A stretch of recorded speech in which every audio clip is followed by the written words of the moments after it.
জমিদার হতে হবে। কে তার পক্ষে কে তার বিপক্ষে এটা দেখার সময় আমাদের নাই। আমরা কি আমার ভাইয়ের শেষ ইচ্ছাটার জন্য ওয়াদা করতে পারি যে অবশ্যই তার বিচার বাংলাদেশে হবে। যতক্ষণ বিচার না হবে ততক্ষণ পর্যন্ত আমরা বাংলাদেশের 1 ইঞ্চি মাটি কারোর জন্য ছেড়ে দেব না। আমি আপনাদের বলতে চাই, আমাদের রক্তের উপরে তাই আপনারা ক্ষমতায় আছেন। আমাদের রক্তের সঙ্গে যদি বেইমানি করেন ফ্যাসিস্ট হাসিনার মতো আপনাদেরকে পৃথিবী ছাড়া করবো আমরা। তারা ঠিক করে রক্তকে যারা অস্বীকার করে বাংলাদেশে 1 ইঞ্চি মাটিতে তাদের থাকার জায়গা হবে না ইনশাআল্লাহ।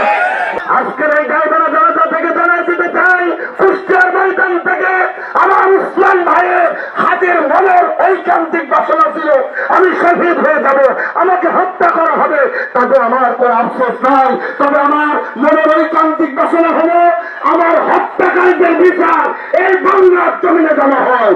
আজকের জানাজা থেকে আমরা হাতে হাত দিয়ে আমরা যেন শপথ করে বলি, উসমান হাদি ভাইয়ের মৃত্যুর সঙ্গে যারা জড়িত সে যে দলের হোক তার বিচার যদি বাংলাদেশে না হয়, আল্লাহর কসম জুলাই যোদ্ধাদের হাতে হাত দিয়ে পুরো বাংলাদেশের মানুষ আমরা এর পক্ষে লড়ব ইনশাআল্লাহ। উসমান গনি রাদিয়াল্লাহু তাআলা আনহুকে পাঠালেন খবর নেওয়ার জন্য। ওখানে যাওয়ার পর তাকে আটকে দেওয়া হয়। আটকে দেওয়ার পর ওই সময় অপপ্রচার চালাই দেওয়া হয় হযরত উসমান গনি রাদিয়াল্লাহু তাআলা আনহুকে তারা শহীদ করে দিয়েছে, হত্যা করে দিয়েছে।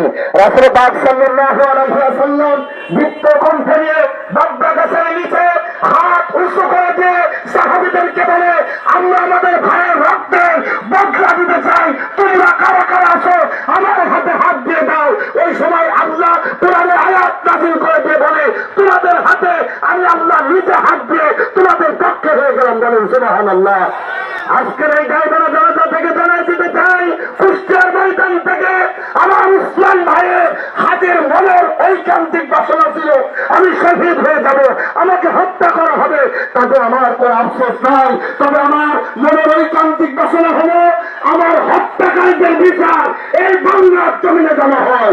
আজকের জানাজা থেকে আমরা হাতে হাত দিয়ে আমরা যেন শপথ করে বলি, উসমান হাদি ভাইয়ের মৃত্যুর সঙ্গে যারা জড়িত সে যে দলের হোক তার বিচার যদি বাংলাদেশে না হয়, আল্লাহর কসম জুলাই যোদ্ধাদের হাতে হাত দিয়ে পুরো বাংলাদেশের মানুষ আমরা এর পক্ষে লড়ব ইনশাআল্লাহ। আমরা রাজি আছি ভাই। প্রশাসন কোথায় আছে যাতে কাল শুনাই না।